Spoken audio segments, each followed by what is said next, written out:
Ayan po mga kabida, isang magandang oras po sa lahat at welcome po sa aking channel. Ito po, pag-usapan po natin, ito hong pagbisita po ni Pangulong Ferdinand Bongbong Marcos mga kabida, kay dating Vice President at now Naga City Mayor Leni Robredo dyan po sa Naga City, kamakailan lang po, mga kabida. Ang dami hong mga speculations na lumabas, Unang-una po, yung pagbisita daw ay parte daw doon ho sa pakikipag-negotiate ni Pangulong Marcos kay Leni Robredo na makipag-alyansa po sa kanya, mga kabida, po, Pangalawa, kukumbinsin daw ni President Marcos ito hong si Leni na tatakbo bilang presidente po ng Pilipinas under the administration wing sa 2028 presidential elections, po, mga kabida, Okay? Tapos itong pagbisita po napaka-timing dahil ito po ay matapos naglabas po ng kanyang announcement ito hong si Vice President Sara Duterte na tatakbo bilang pangulo po ng Pilipinas sa 2028 presidential election po mga kabida. Okay, pero sinagot 'yan ng Malacanang. Okay, yung mga speculations na 'yan mga kabida. Ang sabi po ng Malacanang, okay, Malacanang on Friday acknowledged speculations about possible Marcos-backed presidential bid by former Vice President Leni Robredo against Vice President Sara Duterte in 2028. But said such discussions were not timely and irrelevant to President Ferdinand Marcos Jr.'s current priorities. So hindi daw napapanahon, hindi daw prioridad yung discussions on politics, okay, about election sa 2028, mga kabida.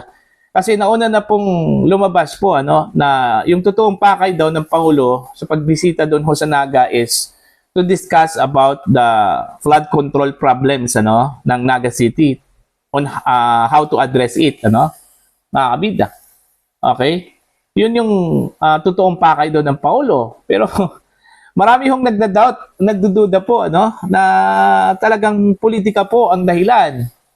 Kaya biglang bumisita po si Pangulong Marcos kay Leni Robredo, mga kabida.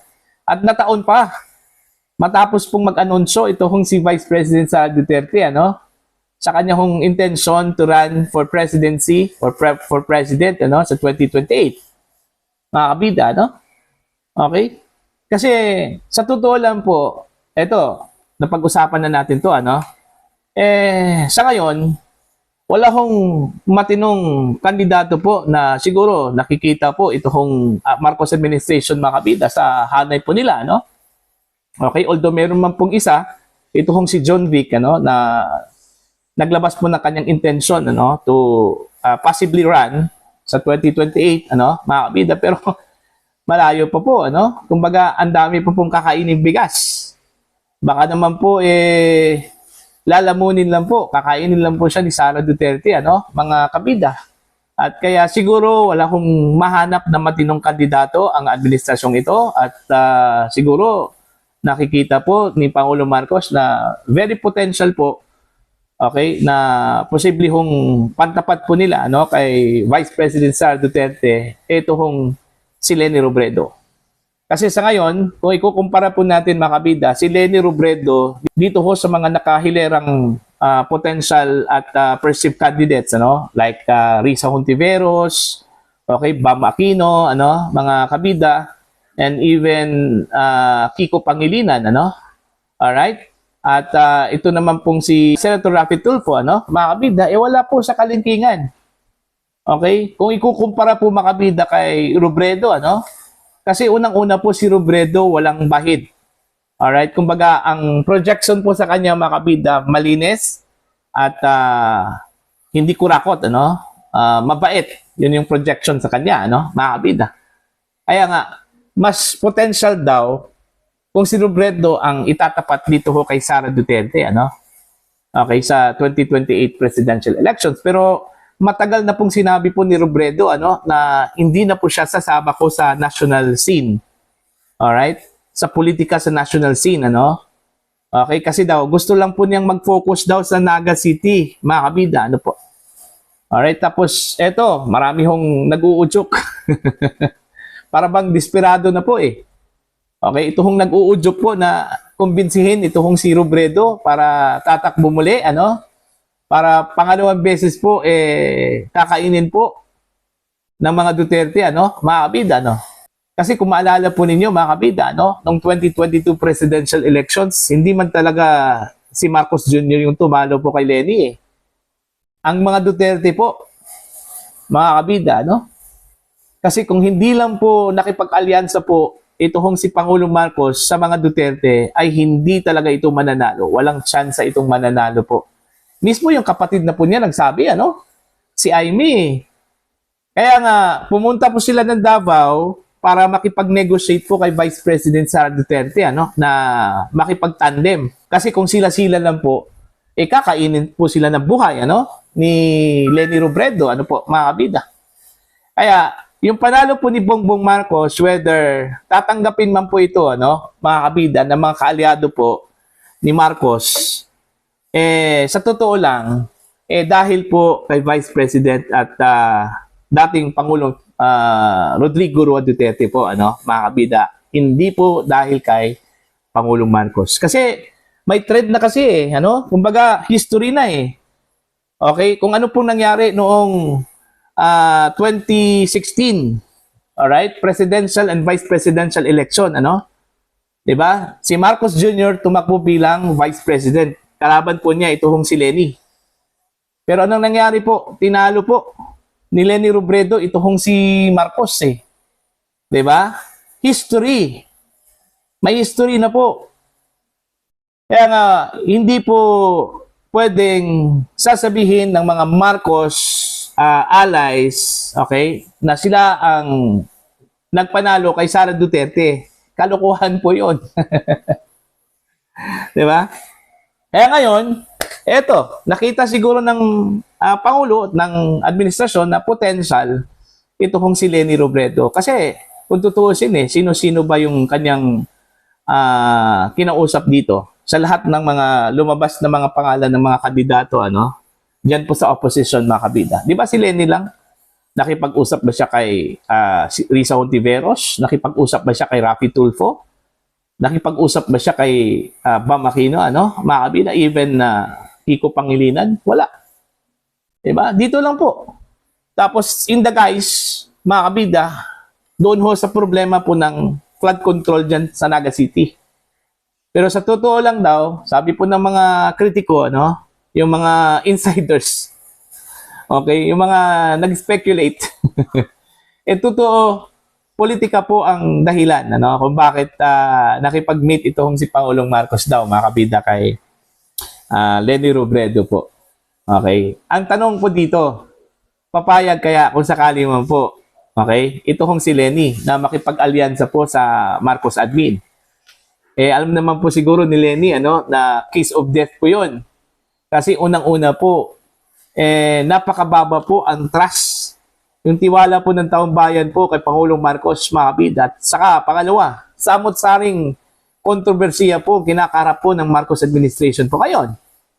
Okay? Kaya nasabi kong kiss of death yun. Alright? Imbes na may potential na mananalo ito kung si Leni, baka kakainin po ito ng buhay ni Vice President Sara Duterte po, ano, mga kabida. Di ba?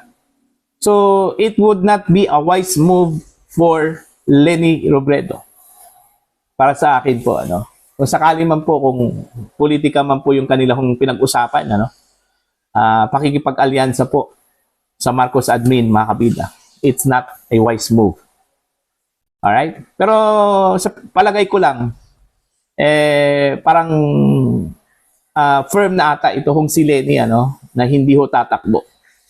Alright? Bilang Pangulo po ng Pilipinas. Sa bagay, politics, walang imposible po. Okay? Tsaka, matagal pa po yung 2028, mga kabida, no? May mga malaking pangyayari pa, no? Na posibleng maganap. Okay? Posibleng magbago yung isip po o desisyon, Leni Robredo, ano? Mga kabida. Pero, ito lang, matitiyak ko lang po sa inyo, ano?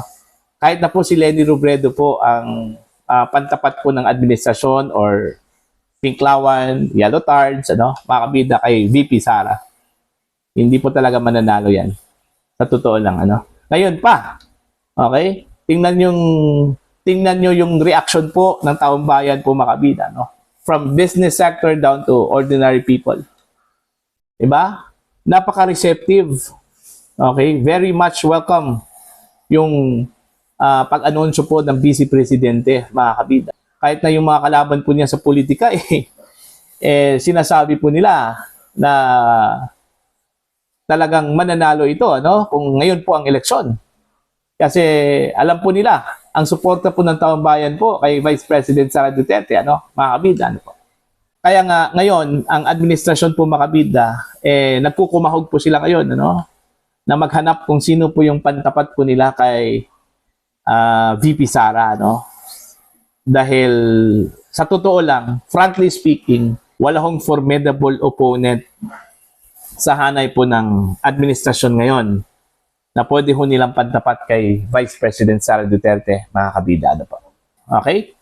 Tapos dito ho sa pagbisita po ni PBBM sa Naga, binigyan pa po ng bonus. Ito hong si Leni Robredo, Okay? 500 million pesos tumataginting, mga kabida. At ito daw ay para sa renovation at modernization po ng Jesse Robredo Coliseum diyan po sa Naga City, Mantakin nyo, bonus, binigyan ng bonus Okay, pang yan, para sa renovation po sa Jesse Robredo Coliseum, mga kabida. Samantalang doon po sa Cebu, yung mga nabiktima po ng baha, mga kabida, 200 million pesos lang po ang binigay. Ako, okay? Tuwang-tuwa na po si Pambari 4 doon, mga kabida. Binigyan po ng 200 million pesos ni Pangulong Ferdinand Bongbong Marcos bilang tulong po doon ho sa mga nabahaan, mga kabida, sa Cebu. Alright? So para po sa inyo, ano po ang inyong opinion at pananaw po dito ho sa pagbisita po ni PBBM kay Leni Robredo, mga kabida, po. Okay? Please comment down. Sa mga hindi pa po subscriber sa aking channel, please subscribe. Just click the subscribe button, click the notification bell, click all para updated po kayo, mga kabida, sa aking mga uploads. Maraming salamat po sa inyo lahat.